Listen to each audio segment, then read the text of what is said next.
Do you know who these people are? Do not let these friendly faces fool you. These two were communist leaders that were the masterminds behind destruction and killings of millions of people. Ho Chi Minh was the leader of the communist group known as Viet Cong in North Vietnam.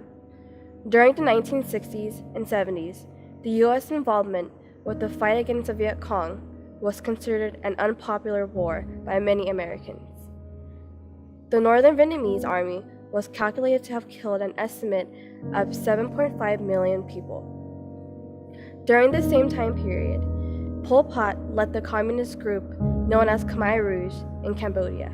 The involvement that the U.S. had with Cambodia was the U.S. secret bombings, which included 2 million tons of explosives targeting areas on the Cambodia and Vietnam border.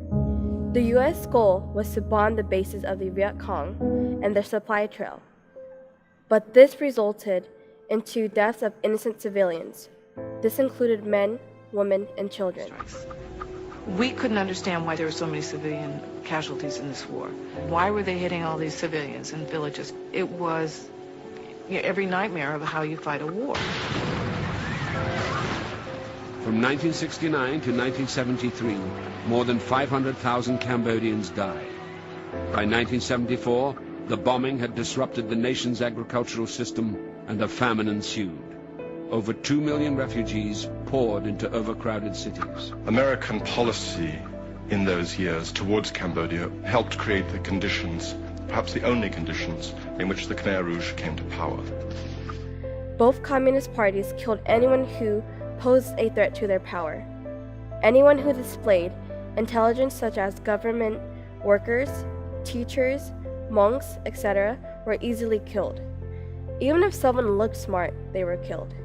People were killed in front of their family members. Many were forced into agricultural work and starved. Women were beaten. Kids were separated from their families. The U.S. sponsored hundreds of thousands of refugees affected by the war to settle in America. Justin's family and my family were one of many Vietnamese and Cambodian families that came to the U.S. because of the war. But life wasn't easy at first for many immigrants. Many were struggling with PTSD from the war.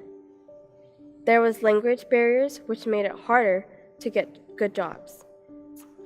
Most immigrants found blue-collar jobs or relied on government assistance.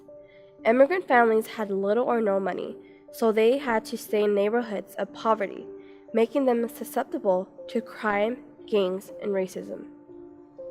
California has the highest population of Vietnamese and Cambodians. There are towns known as Little Saigon, which is in Orange County, where hundreds of thousands of Vietnamese reside. Cambodia Town is located minutes away from Cal State Long Beach, where it resides the largest population of Cambodians in the U.S. Within these towns are a richness of culture they brought from their home country. It is filled with delicious food and beautiful traditions.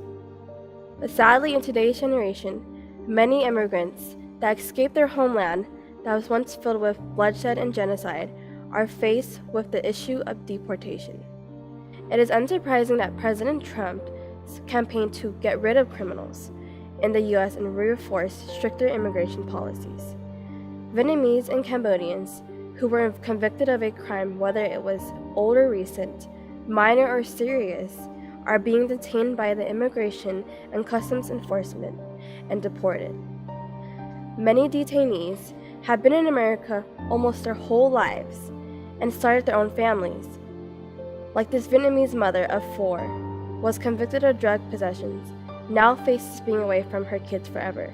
Another, Cambodian refugee Touch Hack, donated his kidneys that saved 3 lives but faced deportation for selling ecstasy back in 2004.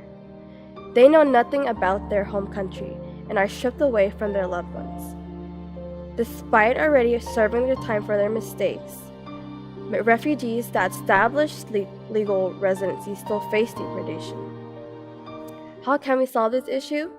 We can begin with having a strong advocate for our country that does not view immigrants who's made mistakes as bad people. We've all made mistakes, but it shouldn't define who we are. Amending the repatriation agreement so that it does not violate human rights can also help. People aren't perfect, and everyone deserves another chance.